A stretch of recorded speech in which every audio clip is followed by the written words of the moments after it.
Yeah, draft day, Johnny Manziel. 5 years later, how am I the man still? Welcome everyone Draft to day. the 2015 NFC Rookie Mock Draft. This is David Rome, and this is the David Rome Show special of the mock draft. I am proud to be here and once again a host for you guys this year of TSPN, and we are hoping to have ourselves a great season of shows. We'll be making some changes throughout the year this year from last year, but that is another time. Today is the rookie mock draft. And right off the bat, we're going to start with the newcomer. Taking over for the JC Beach Bums was the SK Smelters. And right away, I had first was predicting that maybe they would go quarterback. However, I had sources and the way things have been working out for them. I feel that they're not actually going to take one of the top quarterbacks that are in this draft. They're going to go wide receiver. After re-looking over their roster after the ownership change, I feel that this owner is going to go a little bit different. He has some steady quarterbacks. They're light on the years. However, I think what he needs to do is replenish his wide receiver core. And he's going to go with the top wide receiver in this draft, Amari Cooper. As I stated in the AFC's draft, Amari Cooper, Oakland Raiders, you're going to have Derek Carr throwing to him. Raiders could be the surprise this year, so I think there's going to be a lot of opportunity for Amari there. Number 2 is the Alpalco Locos. I had them actually originally taking Amari Cooper, but since he's not going to be there now, who's going to fall into his lap? But quarterback Jameis Winston. Now, last year, the Locos did pick up and drafted Johnny Manziel, so we kind of see their track record here. Hopefully, Winston will work out better for them. Picks number 3 and number 4 are both old school, ones that they acquired during trades. Pick number 3 they got from the Shiver Blasters. Now, with old school, I'm going a different route with them. Their offense is very, very, very powerful. They have a lot of high scores. Kind of makes me wonder what happened to them last year. Because I want to say I actually had them predicted going into the Super Bowl because their team was just that stout looking, but they fell short. So the way I'm looking at it is they have to shore up their defensive side. So both picks 3 and 4 are going to go defense, which is unorthodox for a first round in a draft, especially of rookies. But I feel that their way of going is to get some of these top defensive players onto their team to help them out that will be going right away. So we have linebacker Dante Fowler Jr. going number 3, and number 4 we're going with defensive end Leonard Williams. I think these are going to be 2 cornerstone pieces in defense, not only for their respective teams but actually for old school itself. Like I said, his offense is very powerful, and he just needs to get that defense to shore up some loose ends, in my opinion. And I think he might make himself one heck of a run this year. Number 5 is going to go to defending NFC champions Murphy's Law. They picked this pick up from the Northeast Flying Bombers. They're also going to go defense. Once again, their team very, very, very good on the offensive side of the football. So what things that they need to do, they need to get that defense ready. So they're going to go with defensive end, used to be linebacker in college, Vic Beasley. I feel that this will be a very good piece for them of their puzzle to help fix their situation that they have going on, and their defense could probably use that help. Number 6 is going to originally was the Kings, but they're now known as the Telford Terrors, and they are going quarterback Marcus Mariota. If you take a look at their offense, especially their quarterback area, they definitely need a little help. And I think Marcus is really the way for them to go here. If Winston were to drop, they would take him as well. I mean, they have Matthew Stafford. He's just on his last year of the contract. They have no backup quarterback. Easily could go to the free agency area, but might as well take a rookie quarterback who's definitely going to be getting playing time and might actually score some points for him. Number 7 is the Terrible Towels. They are going to go wide receiver. I'm predicting them to pick up wide receiver Kevin White. Definitely is one of the top wide receivers in this draft as well, and they're going to probably need some wide receiver help. Strong area, but they do have Josh Gordon, so there's always room to make up for Josh Gordon's ridiculousness. They could also use a little help in the running back situation as well, with Le'Veon Bell going to be suspended, but that's only for a game or two, so that's really not going to hurt them too bad. Plus, they have beast mode, so I see them going wide receiver here.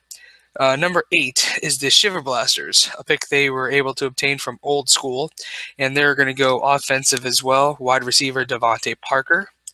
Number 9 is a newcomer. They are known as the Slightly Darker Blacks, and they're going to go running back. Their running back core is very limited to just Alfred Morris. Once again, I mean, you can always go the free agent route. However, there's nothing wrong with picking up a stud in the rookie area, so they're going to go running back Melvin Gordon. Number 10 is the Menardville Mudfish, and they are also going to go running back. They're going to go with Todd Gurley, in my opinion. I also feel that he is one of those top running backs who's definitely going to make a name for himself in the NFL, and they could also use a little help in their running back situation because they do have both their current running backs on their roster, or actually 3 of their 4 running backs on the roster are all on one-year contracts, and one of them is very pricey, known as Matt Forte. So depending on the situation there, might be able to get a good young running back in there for a couple more years. Number 11, or pick 11, is the Big South Bandits. In my opinion, they're going to go defense. Once again, it's a little unorthodox to have this many defensive picks in the first round, but the way I look at it, I look at what teams are needing at this moment based on their rosters, and that's how I do this draft. He has 1 defensive player, 3 total if you look at his taxi squad. So the way I look at it, he's going to need defense, and he's going to go with defensive tackle Danny Shelton. Once again, he could easily maybe pick somebody else in the first round, but I always feel get what you can right away. It's the best way to go. And to round out the first round is number 12, defending champs Murphy's Law. They're going to go wide receiver Nelson Agarhol. Their offense is, just ridiculously good, as we saw last year. But nothing wrong with getting themselves a rookie wide receiver. They do have a couple of contracts that will be expiring at the end of this year for some of their players, so might as well get themselves a good rookie who might make a name for himself early on. And that was the end of round 1. We are now going to go to round 2. And first pick, again, is the SK Smelters. And they're going to go wide receiver again. Like I mentioned, their team, a lot of issues at hand.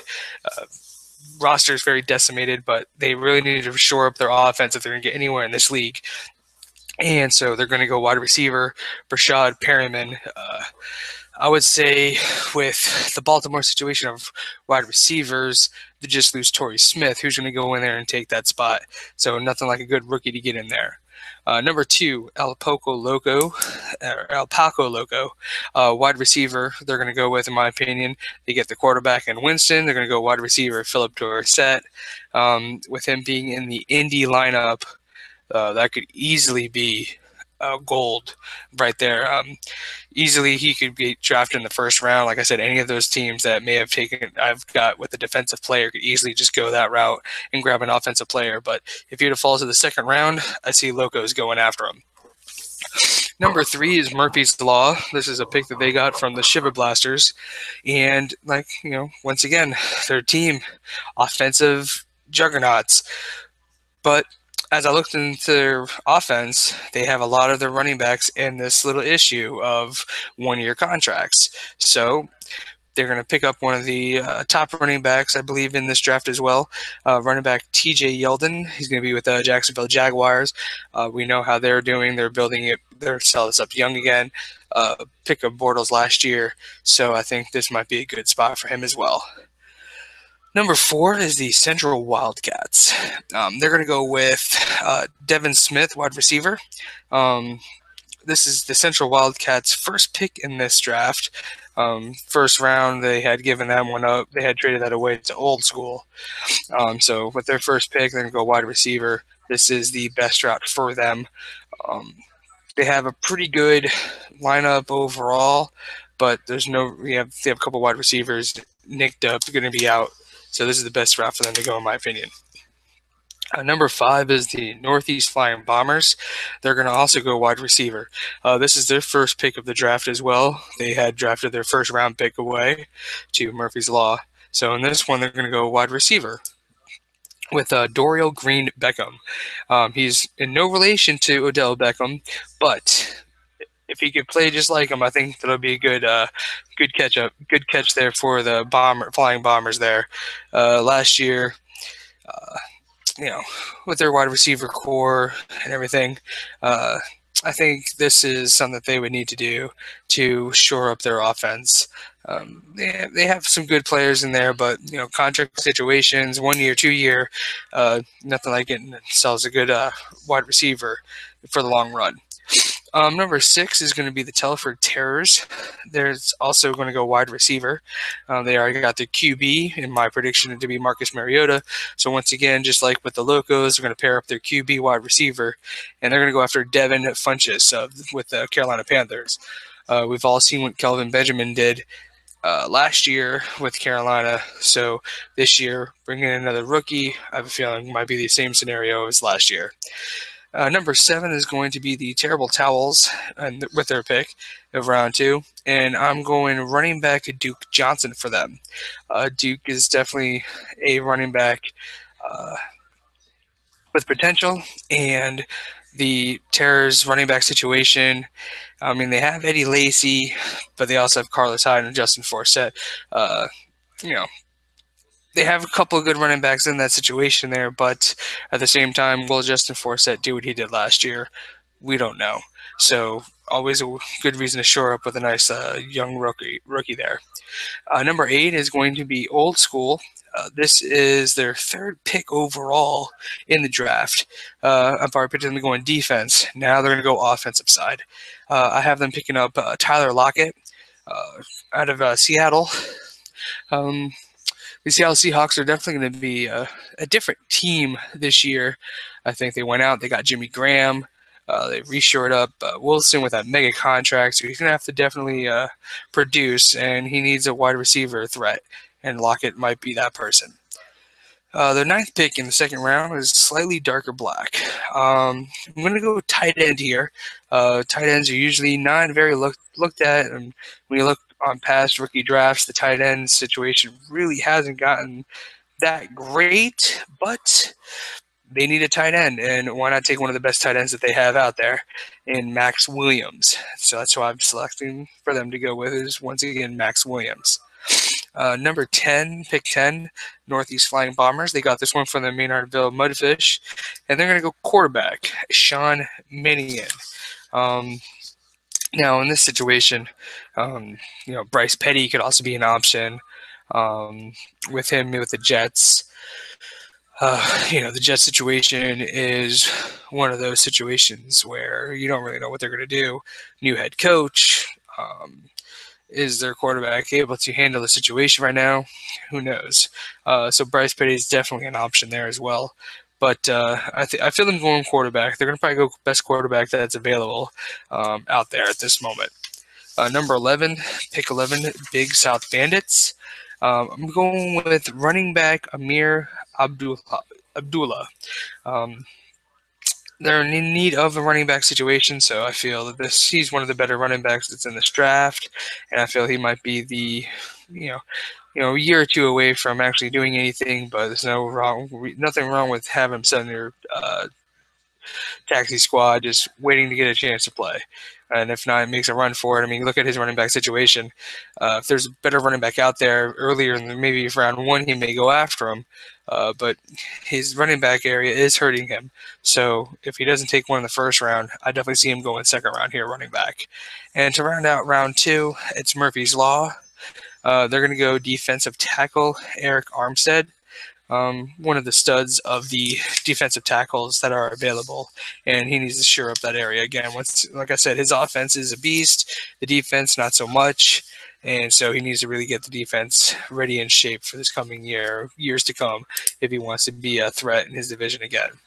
Well, there you go, folks. That is the first round and second round of our mock draft for the NFC.